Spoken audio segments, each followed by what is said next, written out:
அதான் சரிங்கிறேன்ல, இதைத்தான் எதிர்பார்த்தேன். அதாவது இங்க உட்காந்துக்கிட்டு ஐயோ வச்சிட்டேன்னு கத்திக்கிட்டு இருக்கதை காட்டில எடுத்துட்டேன்னு அவனை கதற விடணும். அதுதான் சரியா இருக்கும்.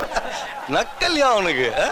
சரி, என்ன மேட்டர்ன்றதை தெளிவா சொல்லிடுறேன், இல்லைன்னா தலையும் புரியாம வாழும் புரியாம நீங்களும் கேட்டுக்கிட்டு இருப்பீங்க. நம்ம திருச்சியில இந்த தெற்கு மண்டல ரயில்வே மேலாளர் அலுவலகம் ஒன்று புதுசா கட்டப்பட்டது. அதோட அந்த என்ட்ரன்ஸ் கேட்ல உள்ள ஆர்ச் இருக்கும்ல, அதுக்கு மேல பாத்தீங்கன்னா ஒரு வாக்கியம் ஒன்று எழுதுறாங்க. அது ஹிந்திலையும் எழுதுறாங்க, தமிழ்லையும் எழுதுறாங்க, இங்கிலீஷ்லையும் எழுதுறாங்க. தமிழ்ல தானே எழுதியிருக்காங்க, என்ன பிரச்சனைன்னு கேட்டா அவன் எழுதியிருக்கதே என்னன்னு புரியாதே. கர்த்தரிய துவார் அப்படின்னு போட்டிருக்காங்க. அதை நான் கூகுள்ல போட்டு பார்த்து ஏதோ கடமை கதவுன்னு தமிழ்ல அர்த்தம் வருது, இங்கிலீஷ்ல டியூட்டி டோர் அப்படின்னு வருது. இப்ப இந்த தமிழ்நாட்டில் உள்ளவங்களுக்கு இந்த கர்த்தரிய துவார் என்னன்றது இப்ப இந்த ஒரு சம்பவம் நடந்ததுக்கு அப்புறம் என்னன்னே தெரியும். இப்பதான் நம்ம கூகுள்ல போட்டு அது என்னன்னு பார்க்க. அப்படி இருக்கிறப்ப ஒரு தனிப்பட்ட மாநிலத்துக்கு உள்ள ஒரு மொழின்னு இருக்கு, அந்த மொழிக்குன்னு உள்ள மரியாதையை கொடுக்காம எந்த அளவுக்கு ஒரு இந்த ஒன்றிய அரசுக்கு டாக்ஸிக் ஹிந்தி திணிப்பு ஐடியாலஜி இருந்தா ஒரு டியூட்டி டோர் அப்படின்ற ஒரு சாதாரண வாக்கியத்தை தமிழ்ல எழுதாம அவங்க மொழியில அதை தமிழ்ல எழுதியிருக்காங்களாம். அதாவது நாங்க பாத்தீங்களா தமிழ்லையும் எழுதியிருக்கோம் இந்த வார்த்தையை. மெண்டல் பைலையா, அந்த வார்த்தையை எங்களுக்கு என்னன்னு தெரியாதரா வந்தே சாரி இப்படி சொல்லலாம் திட்டுற அளவுக்கு நாங்க டாக்ஸிக் கிடையாது. அதனாலதான் இந்த சங்கி ஒன்றிய அரசை டீசென்டா திட்டிக்கிட்டு இருக்கு. ஆனா இந்த சம்பவத்து மூலியமா கெட்டதுலயும் ஒரு நல்லது நடந்திருக்கு அப்படின்ற மாதிரி ஒன்றிய அரசு எவ்வளவு ஊழவேலை பண்ணாலும் அது தப்புன்னு தெரிஞ்சாலும் வேற வழியே இல்லாம முட்டு கொடுத்துக்கிட்டு இருந்த நம்ம தமிழிசையக்காவுக்கு கூட கோவம் வந்துருச்சு. இந்த கர்த்தரிய துவார்னு சொல்லிட்டு அந்த ஆர்ச் மேல எழுதுனதுக்கு நம்ம தமிழிசையக்கா கண்டனம் தெரிவிச்சு அதை நீக்க சொல்லி ஒன்றிய அமைச்சர் அஸ்வினி வைஷ்ணவுக்கு வந்து கோரிக்கை விடுத்திருக்காங்க.